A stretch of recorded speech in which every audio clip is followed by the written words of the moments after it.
Pionero de la caricatura.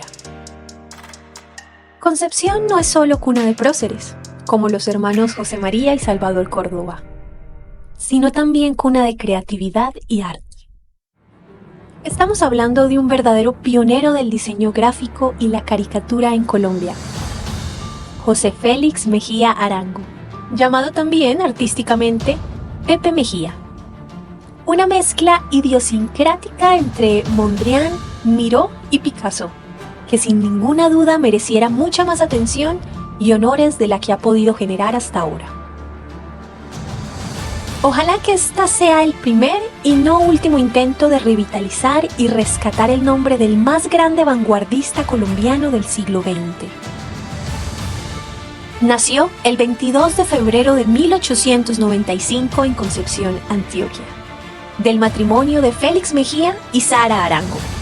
Su padre era procedente de Yarumal y estaba emparentado con el poeta Epifanio Mejía, mientras que su tío materno, Claudino Arango, se casó con Isabel Carrasquilla, hermana del escritor Tomás Carrasquilla, con quien surgió una entrañable amistad que influiría enormemente en su personalidad y vida artística.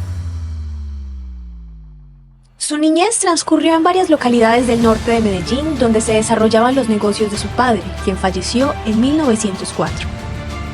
Poco después de la muerte de su padre, quedó bajo la tutela de don Claudino, quien también residía en la ciudad de Medellín, ciudad en la cual finalmente terminó sus estudios de bachillerato en el Colegio de San José y la carrera de Ingeniería Civil en la Escuela de Minas. Nunca se doctoró en esta profesión, pues su inclinación era hacia las letras, el arte y la arquitectura, y debido a los escasos recursos económicos no pudo permitirse hacer estudios académicos en esta profesión, ya que en el país aún no existían facultades de arquitectura y no le era posible viajar para estudiar en el exterior. En aquel entonces comenzó a manifestar sus inclinaciones por las formas modernas del arte y empieza la revelación de su personalidad artística, completamente original y diferente a lo conocido.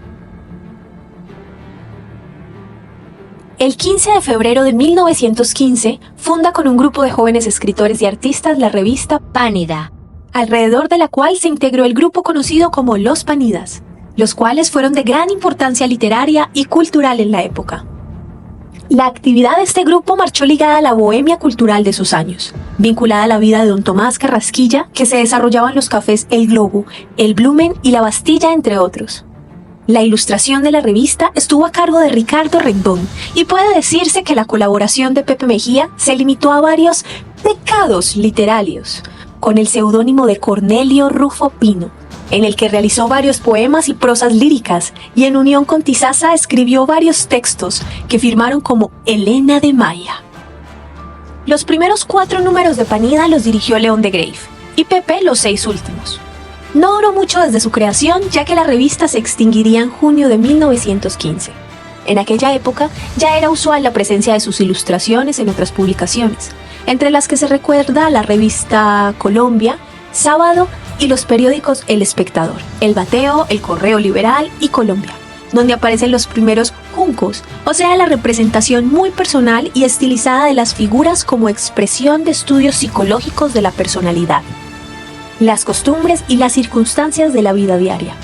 Esto fue radicalmente novedoso y original, y coloca a Pepe Mejía como el introductor de las corrientes de vanguardia en Colombia. En 1920 fundó su primera oficina de arquitectura, llamada Félix Mejía y Cía, a la cual vinculó a don Agustín Govaerts. En 1922 contrajo matrimonio con María Arango, hija de Claudino y de Isabel Carrasquilla, y por consiguiente sobrina de don Tomás Carrasquilla. Esto estrechó aún más los vínculos con el maestro, quien llegó a dedicarle su principal novela, La Marquesa de Yolombo, donde extrajo un párrafo en dedicatoria que señala muy claramente cuál era el concepto que tenía Carrasquilla de la producción artística de Pepe Mejía. A ti, caricaturista y dibujante de tan subido modernismo y partidario de los figurones estilizados y contrahechos que hoy priman en las pinturas decorativas. No deben disgustarte del todo los mamarrachos tan acentuados y los fondos tan escandalosos que saco en estos cronicones. Del matrimonio, nacieron 4 hijos. El primero, Félix, en 1923. El segundo, Carlos Nicolás, en 1928, que falleció prematuramente de 7 años. Y las 2 hijas que nacieron en la época de la guerra, María Cecilia, quien reside en Bogotá, y Constanza. Pepe Mejía fue militante del Partido Liberal y paralelamente con la actividad artística y arquitectónica, por lo que fue desarrollando la política, que le traería la primera satisfacción con la elección como principal a la Cámara de Representantes en 1931, como recompensa a la campaña de Enrique Olaya Herrera en compañía de Lázaro Restrepo, su amigo y compañero de política durante toda la vida. Esto lo condujo a trasladar su residencia a Bogotá durante 2 años. Allí residió en casa de su hermana Fanny, quien estaba casada con el panida Jesús Restrepo Olarte.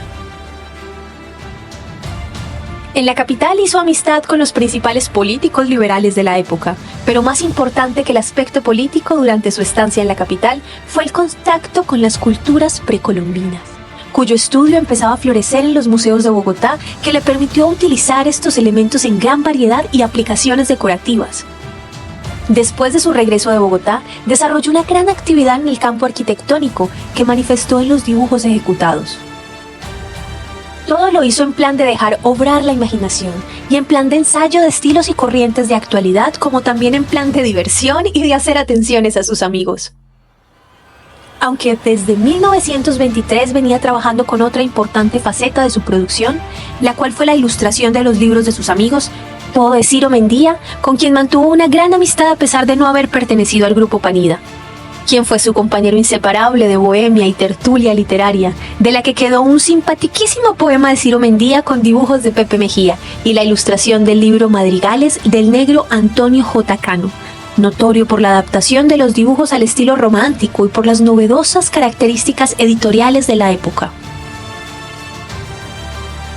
Aproximadamente en 1935 fundó una nueva sociedad profesional que se denominó Estudios Nuti, a lo cual vinculó a Carlos Obregón y Eduardo Vázquez Ochoa, quienes llevaron el peso del desarrollo de los aspectos modernos de la arquitectura en la sociedad, pues él se movía en este campo con mucha mayor propiedad de los estilos clásicos y coloniales. Esta sociedad perduró hasta 1950 aproximadamente, para ampliarse con la admisión de Federico Vázquez Uribe y de Félix Mejía, hijo, bajo el nuevo nombre de Nuti y CIA Ltda, que subsistiría hasta 1958. A esta última etapa estuvo también vinculado su sobrino Rafael Arango Álvarez, quien le colaboraría posteriormente y de manera notoria en los dibujos del templo de Nuestra Señora del Perpetuo Socorro. La actividad política no decae y en 1939 es llevado a la alcaldía de Medellín por el gobernador Eduardo Uribe Botero, quien perteneció a varias administrativas. Esta también es la época de la creación en Medellín de la seccional Sociedad Colombiana de Arquitectos, de la cual llegó a ser presidente en la regional. De 1942 a 1945 aparecen sus retratos alegóricos. Se vale advertir que de Pepe Mejía no se conoce un solo trabajo al óleo y apenas unos 4 o 5 a la acuarela. En el periodo de la Segunda Guerra Mundial va realizando su sueño de construir su casa propia, siguiendo su gusto arquitectónico. Durante la década de 1940 y 1950 realizó 3 viajes que contribuyeron de manera notoria para aumentar su patrimonio cultural.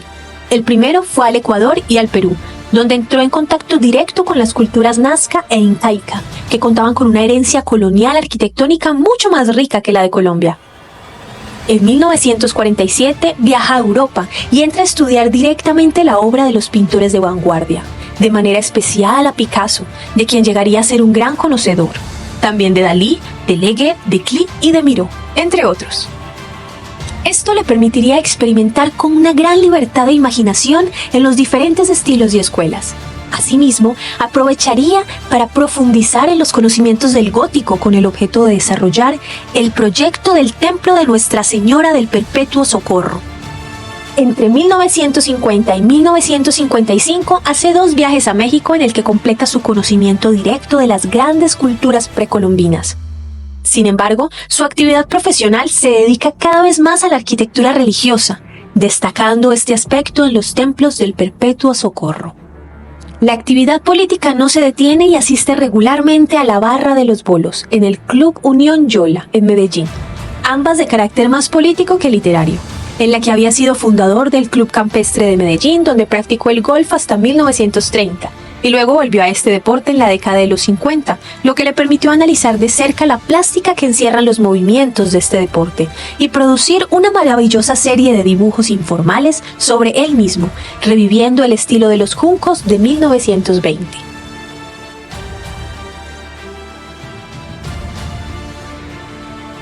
En 1958 regresa al Congreso de la República en calidad de senador, con un cargo que desempeña hasta 1960, y este sería su último viaje fuera de Medellín.